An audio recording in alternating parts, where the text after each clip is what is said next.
சற்று முன் கிடைக்கப்பெற்ற மிக மிக முக்கியமான செய்தி ஒன்று வெளியாகி உள்ளது. திராவிட முன்னேற்றக் கழகமும் அதன் கூட்டணி கட்சிகளும் 2026 சட்டசபை தேர்தலில் கூட்டணியை உறுதி செய்து தேர்தலை சந்தித்தால் சுமார் 200 தொகுதிகள் வரை படுதோல்வி அடையும் என்ற புதிய கருத்து கணிப்பு சமூக வலைதளங்களில் வைரலாக பரவி வருகிறது.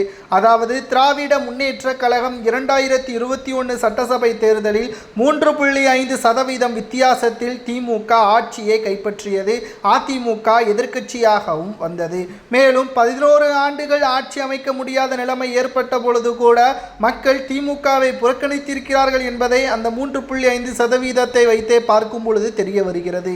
மேலும் திமுக ஆட்சி அமைத்துவிட்டது, சொன்னபடியே வாக்குறுதிகளையும் நிறைவேற்றிவிட்டதா திமுக என்று பார்த்தால் நிச்சயமாக கிடையாது. மக்கள் ஏமாற்றி விட்டார்கள். குறிப்பாக தமிழக மக்களின் வளர்ச்சியையும் பாதுகாப்பையும் திமுகவால் வழங்க முடியவில்லை.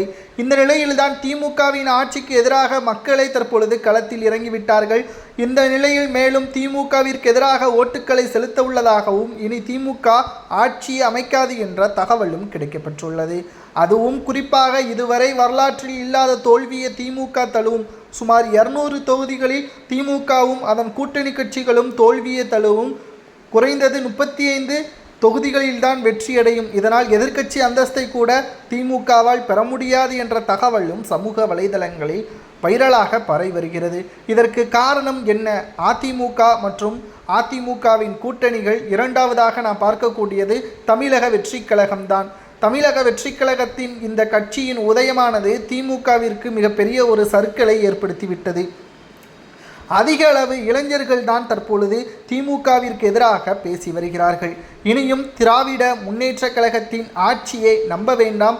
திமுக இருக்கும் வரை மக்களின் நலன் காக்க முடியாது. திமுகவின் ஆட்சியை கலைக்க வேண்டும் என்பதற்கேற்ப சுமார் 200 தொகுதிகள் வரை திமுகவிற்கு எதிராக ஓட்டுக்களை செலுத்த உள்ளதாகவும் புதிய கருத்து கணிப்புகளும் வெளியாகியுள்ளது. மக்களை, உங்களது தொகுதியிலும் திமுகவிற்கு ஆதரவுகள் இருக்கிறதா இல்லையா? அந்த கருத்து கணிப்பு சரியா என்பதை கமெண்ட் வாயிலாக குறிப்பிடுங்கள்.